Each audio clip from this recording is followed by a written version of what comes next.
E o que é a terapia neural? Ela é uma terapia reguladora que, a partir de aplicações de anestésicos locais em baixas concentrações, em pontos específicos do organismo, e esses pontos específicos a gente vai definir a partir da história de vida, que vocês vão ver, a gente vai falar um pouquinho mais para frente.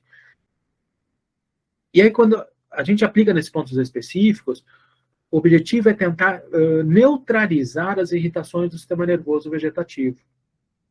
E, com isso, estimular que os processos de autorregulação aconteçam de forma adequada, com a finalidade de restabelecer um processo de adoecimento.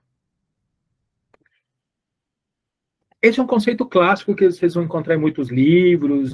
Eu complemento esta definição da terapia neural com uma visão mais sistêmica, complexa, que, entendendo que a terapia neural é esse impulso à vida, interconectando o indivíduo e tratando as interrelações.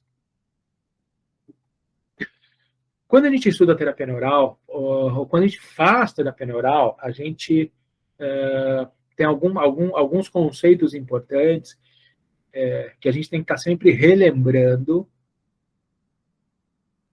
para entender o porquê a gente está fazendo a terapia neural. E que é o que a gente estuda durante os cursos de formação de terapia neural.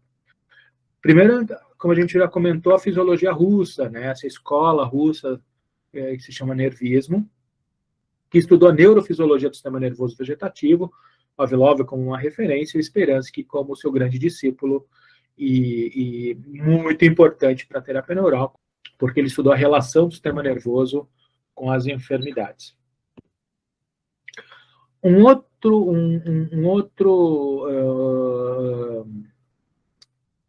conceito, e aí também um novo paradigma, que a gente vai ter muitos novos paradigmas quando faz terapia neural, né?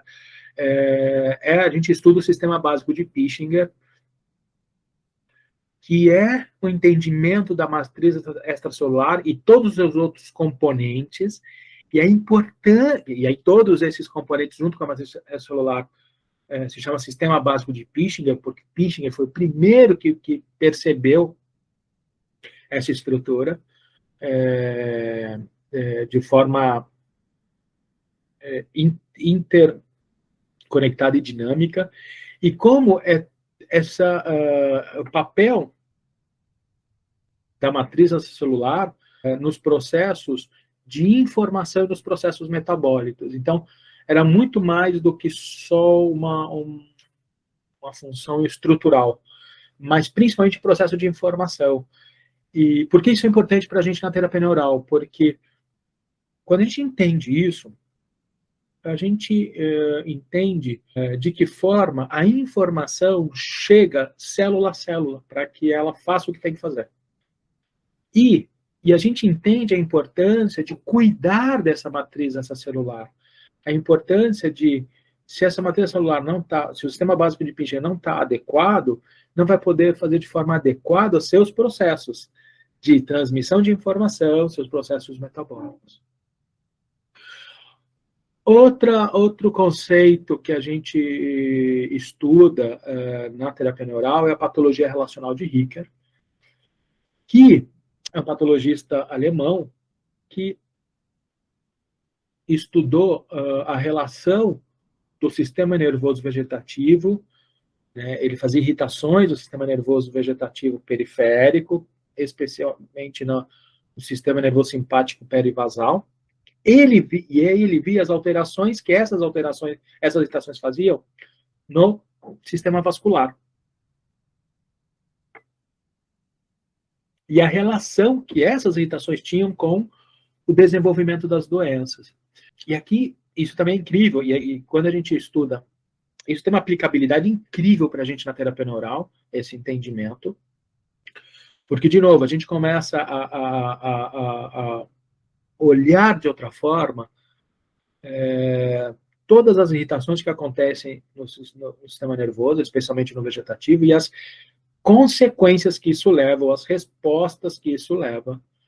E o Ricker estudou isso profundamente no sistema nervoso periférico e essas respostas vasculares. Então, são conceitos importantes que a gente estuda na terapia neural.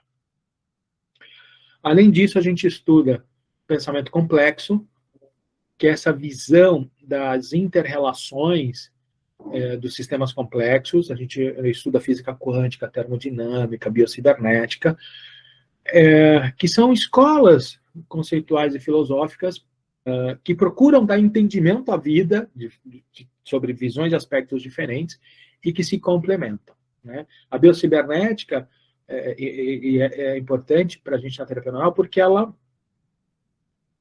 estuda as vias de informação nos seres vivos. E o sistema nervoso, a grande função do sistema nervoso é ser um grande transmissor, decodificador e elaborar respostas, mas é uma grande via de transmissão de informação.